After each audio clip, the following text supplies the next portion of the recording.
السلام علیکم، میں ہوں سارہ حمیر اور بائی پروفیشن کلینکل سائیکالوجسٹ ہوں۔ میری ان تمام ویڈیوز کا مقصد سوسائٹی میں ہیلپ اور اویئرنیس دینا ہے تاکہ بہت سارے لوگ گھر بیٹھے اپنے مسائل حل کر سکیں۔ تو زیادہ سے زیادہ شیئر کریں یہ ویڈیوز۔ اگر آپ چینل پر نئے ہیں تو چینل کو سبسکرائب کر لیجئے اور بیل آئیکن کو ضرور پریس کیجئے تاکہ میری آنے والی ہر ویڈیو آپ سب سے پہلے فری میں دیکھ سکیں۔ اپنے کمنٹس کے ذریعے سپورٹ بھی کرتے رہیں اور فیڈ بیک بھی دیتے رہیں۔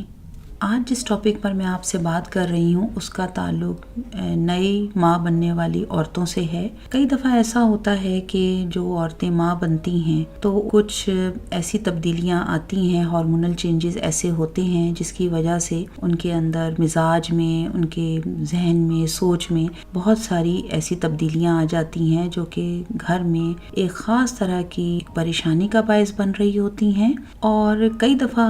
ہسبینڈ جو ہے اس بات کو ریئلائز نہیں کر پا رہے ہوتے کہ یہ سب کیا ہے۔ یعنی ڈیلیوری ہونے کے بعد جب عورت جو ہے ایک بچے کو پیدا کرتی ہے تو 3 دن کے اندر ہارمونل چینجز کی وجہ سے مختلف قسم کی تبدیلیاں آنی شروع ہوتی ہیں۔ ہمارے ہاں ہوتا یہ ہے کہ چونکہ عورت جو ہے ایک پریگننسی کے سٹیپ سے گزری ہوتی ہے اور کئی دفعہ آپریشن اور بہت ہی تکلیف دہ ڈیلیوری ہوئی ہوتی ہے، تو اس کی وجہ سے یہ کہا جاتا ہے کہ وہ بہت تھک گئی ہے، چڑچڑی ہو گئی ہے، جسمانی طور پر کمزور ہے، اس وجہ سے وہ اس طرح کا بیہیو کر رہی ہے۔ تو کئی دفعہ عورت کے اندر آنے والی ان تبدیلیوں کو اتنا کنسیڈر نہیں کیا جاتا۔ بچے کی پیدائش کی تکلیف، تھکن اور بعد میں بچے کے ساتھ روٹین میں ماں کا حد درجہ تھکن کا شکار ہونا چڑچڑے پن کا نام دے دیا جاتا ہے۔ کئی دفعہ یہ سب چیزیں 2 ہفتے کے اندر ختم بھی ہو جاتی ہیں جب ایک نئی ماں بننے والی عورت جو ہے وہ آرام کرتی ہے، مناسب خوراک کھاتی ہے، اچھے طریقے سے نیند لیتی ہے، سب کی طرف سے ایک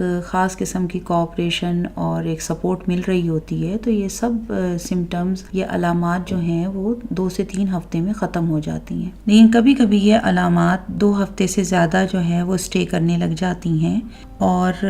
رونا، غصہ کرنا، نیند کی کمی، بھوک کی کمی، موڈ فلکچویشن، سینسٹیو ہونا اور کبھی کبھی غصہ زیادہ کرنا، یہ سمجھنا کہ سب غلط ہو گیا ہے، شادی صحیح نہیں ہوئی، میں ایک اچھی بیوی اور اچھی ماں نہیں بن سکتی، یہ بچہ کیوں ہو گیا اس وقت، اور اسی طرح کے ڈیفرنٹ ٹائپ کے بیہیویئر جب عورت شو کر رہی ہوتی ہے تو اس کو ہم نام دیتے ہیں پوسٹ پارٹم ڈپریشن کا۔ اور ہسبینڈ کئی دفعہ اس بیہیویئر کو سمجھ نہیں پا رہے ہوتے، کئی دفعہ خود بیزار ہو رہے ہوتے ہیں، کئی دفعہ خود بہت زیادہ غصہ کر رہے ہوتے ہیں، کیونکہ کئی دفعہ لوگ یہ نہیں جانتے کہ ہارمونل چینجز کی وجہ سے عورت کے اندر ایک خاص قسم کا رویہ اور ایک انداز جو ہے وہ پیدا ہو رہا ہوتا ہے۔ ان حالات میں آپ کی وائف کو بہت زیادہ ہیلپ کی ضرورت ہے کیونکہ اس کے باڈی میں سگنیفیکنٹ ہارمونل چینجز ہو رہے ہیں اور یہ اس کے اختیار میں نہیں ہے، کیونکہ اس کے اندر جو یہ سب چینجز ہو رہی ہیں وہ ان کو کنٹرول نہیں کر پا رہی ہے۔ کیونکہ ہوتا یہ ہے کہ پریگننسی میں باڈی پر بہت زیادہ سٹریس پڑا ہوتا ہے اور جب ڈیلیوری ہوتی ہے تو اس صورت میں بھی باڈی بہت زیادہ پین برداشت کیے ہوتی ہے۔ کئی دفعہ کچھ خواتین کے آپریشنز بھی ہوتے ہیں۔ اس کے ساتھ ہی بچے کی ذمہ داری ایک دم سے ماں کے اوپر آتی ہے تو اس کو نیندیں بھی پوری نہیں ہو رہی ہوتی، اس کو ایموشنل اگر سپورٹ بھی نہیں مل رہی ہوتی تو یہ سب چیزیں اس کی جو ہیں وہ اور زیادہ بڑھتی چلی جاتی ہیں۔ اگر 2 ہفتے سے زیادہ ہو گئے ہیں اور عورت کے اندر یہی سمٹمز ہیں کہ اس کو اداسی ہے، مایوسی ہے، رونا ہے، غصہ بھی آ رہا ہے، بچے سے بھی اس کو لگاؤ نہیں ہو رہا، بچے کے بارے میں اس کو اچھی فیلنگز نہیں آ رہی ہیں، چڑچڑا پن بہت ہو رہا ہے، نیند بھی نہیں آتی، بچہ اگر سو گیا ہے تو پھر بھی نیند نہیں آ رہی ہے، اور کئی دفعہ گھبراہٹ، بے چینی، دل میں عجیب سے خیالات آنے شروع ہو جاتے ہیں کہ میں بچے کو کس طرح سے پالوں گی، کس طرح سے خیال رکھوں گی، یا پھر کبھی کبھی بچے کو نقصان پہنچانے کے خیالات آنے شروع ہو جاتے ہیں کہ بچہ نہیں ہونا چاہیے تھا، یہ بچہ ہو گیا تو اس کی وجہ سے اب ساری پرابلمز ہو رہی ہیں، تو اس کو پھر ہم پوسٹ پارٹم ڈپریشن کا نام دیتے ہیں۔ کیونکہ کئی دفعہ ایسا ہوتا ہے کہ کسی فیملی میں لوگ اتنے کوآپریٹیو نہیں ہوتے اور سپورٹ نہیں کر رہے ہوتے، اور چونکہ اس حالت میں ایک عورت کو اپنے ہسبینڈ کی بہت زیادہ ایموشنلی سپورٹ کی اور ساتھ کی ضرورت ہوتی ہے، تو اگر وہ سب چیزیں نہیں مل رہی ہوں تو اس صورت میں بھی چانسز بڑھ جاتے ہیں کہ پوسٹ پارٹم ڈپریشن کی جو یہ علامات ہیں وہ زیادہ شدت کے ساتھ سامنے آنے لگ جاتی ہیں، اور اس ساری بیماری کے اثرات ماں کے اوپر اگر پڑ رہے ہوتے ہیں تو بچے پر بھی اس کے اثرات بہت برے پڑ رہے ہوتے ہیں، کیونکہ ایک ماں جو ہے اپنے بچے کی دیکھ بھال نہیں کر پا رہی ہوتی، اور ایک ننھے وجود کو بہت زیادہ ضرورت ہوتی ہے ایک ماں کی توجہ کی، ساتھ کی، تو اس کے کانسیکوینسز بھی پھر لانگ ٹرم جو ہے وہ سامنے آتے ہیں۔ کئی دفعہ یہ ہوتا ہے کہ ہماری سوسائٹی اس قسم کی ہے کہ ہم عورت کو بلیم بہت کرنا شروع ہو جاتے ہیں، اور ہم یہ نہیں اس بات کو سمجھ رہے ہوتے۔ یہاں اس ویڈیو کے ذریعے میں لوگوں میں اویئرنیس دینا چاہتی ہوں کہ یہ سمٹمز جن خواتین کے اندر پیدا ہوتے ہیں ان کے اختیار میں یہ چیز نہیں ہوتی کہ وہ اس کو کس طریقے سے روکیں۔ اس کو خود بھی نہیں سمجھ آ رہا ہوتا کہ اس کے اندر یہ سب کچھ کیوں ہو رہا ہے، کیونکہ ہم بہت آسانی سے یہ بات کہہ دیتے ہیں کہ بچے کو پالنا نہیں آتا ہے اس لیے ایسے کر رہی ہے، کرنا ہی نہیں چاہتی ہے، شروع سے آرام کی عادت تھی، اس وجہ سے اس کو رات کو جاگنے میں مشکل ہو رہی ہے، ایک بچہ کیا پیدا کر لیا اس لیے اس طرح سے بھرم دکھا رہی ہے، ہم نے بھی تو بچے پیدا کیے ہیں تو یہ کون سی اتنی بڑی بات ہے۔ بچے کو خواہ مصیبت سمجھ رہی ہے، اور یہ باتیں جو ہیں چونکہ وہ عورت سن رہی ہوتی ہے، سب دیکھ رہی ہوتی ہے، تو وہ بھی اس کی بیماری کو بڑھانے کا باعث بن رہی ہوتی ہیں۔ ایسی صورت میں اس قسم کی عورت کو تانے کی ضرورت نہیں ہوتی، اس کو ہیلپ اور آپ کی سپورٹ کی ضرورت ہے، اور اس کے لیے آپ کو پراپر ٹریٹمنٹ جو ہے اب شروع کروانی ہوگی۔ اگر آپ کے گھر میں آپ کی بہن ہے، آپ کی بیوی ہے، آپ کی بیٹی ہے، آپ کوئی بھی جو آپ کی نئی ماں بننے والی عورت ہے، اگر اس کے ساتھ یہ حالات پیدا ہو رہے ہیں تو آپ اس کو ذہنی امراض کے ڈاکٹر کو دکھائیں، ان سے رابطہ کریں تاکہ پراپر میڈیکیشن کے ذریعے اور ان کی کاؤنسلنگ کے ذریعے ان کو بہتر گائیڈنس مل سکے اور وہ اس بیماری کی حالت سے باہر آ سکیں۔ اگر یہی پوسٹ پارٹم ڈپریشن اپنی انتہا پر پہنچ جائے تو پھر اس کو کہا جاتا ہے پوسٹ پارٹم سائیکوسس، اور پوسٹ پارٹم سائیکوسس میں علامات جو ہیں وہ زیادہ شدید ہو جاتی ہیں، یعنی اس میں وہ علامات تو ساری ہوں گی جو پوسٹ پارٹم ڈپریشن میں تھیں، یعنی اداسی، مایوسی، رونا، نیند کی کمی ہے، بھوک کی کمی ہے،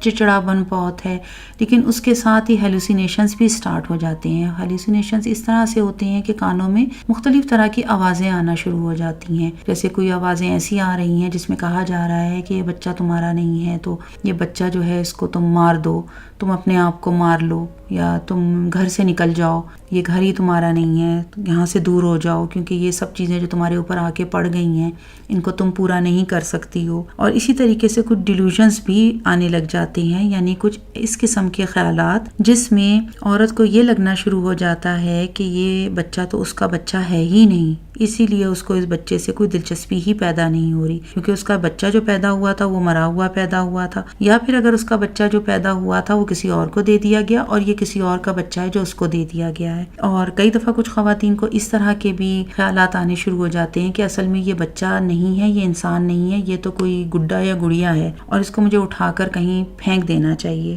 اور کئی دفعہ پوسٹ پارٹم سائیکوسس میں بہت زیادہ شدید غصہ جو ہے وہ آنا شروع ہو جاتا ہے، جس میں ماں جو ہے وہ اپنے آپ کو یا بچے کو بھی نقصان پہنچا سکتی ہے۔ اس صورت میں آپ کو فوری طور پر ڈاکٹر سے رابطہ کرنا چاہیے۔ اگر آپ کو کہیں بھی اس طرح کی علامات نظر آتی ہیں کہ نئی بننے والی جو ماں ہے اس کے اندر یہ والی علامات پیدا ہو رہی ہیں تو ان کو فوراً ڈاکٹر کو دکھائیں۔ تو ڈیلیوری کے بعد صرف جسمانی طور پر تبدیلیاں اور چیلنجز کا سامنا ایک عورت نہیں کر رہی ہوتی، کئی دفعہ ذہنی اور نفسیاتی طور پر بھی بہت زیادہ تبدیلیاں آتی ہیں جن چیلنجز کا سامنا عورت کو کرنا پڑتا ہے۔ ان چیزوں کو سمجھنا بہت ضروری ہے، کیونکہ ہمارے اندر صرف یہ چیز ہے کہ ہم کئی دفعہ ان ساری باتوں کو ایک لمبی پریگننسی کے ٹائم اور مشکل ڈیلیوری کے ساتھ جوڑ دیتے ہیں کہ لمبا پریگننسی کا ٹائم گزرا ہے، بہت مشکل ڈیلیوری ہوئی تھی تو وہ تھک گئی ہے اور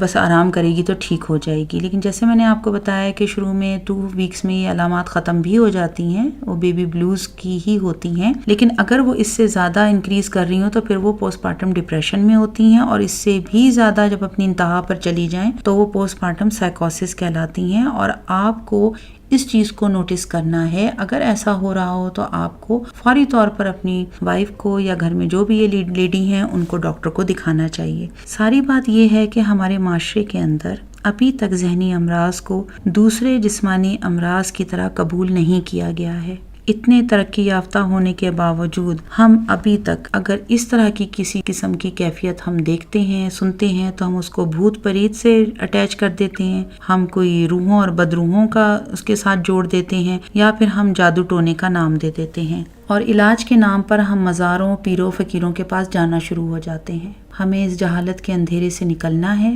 ہمیں نفسیاتی امراض کو سمجھنا ہے، جس میں ایک ذہنی یا نفسیاتی مرض جو ہے وہ ہے پوسٹ پارٹم ڈپریشن کا، جس کی انتہا ہے پوسٹ پارٹم سائیکوسس۔ تو آپ کے قریب میں کوئی بھی ہو تو ان کی ضرور مدد کیجیے اور ان کو بتائیے کہ یہ کیفیت کیوں ان کو ہو رہی ہے، اور اس کا علاج بھی موجود ہے اور اس کا علاج بھی کیا جا سکتا ہے۔ Thank you for listening.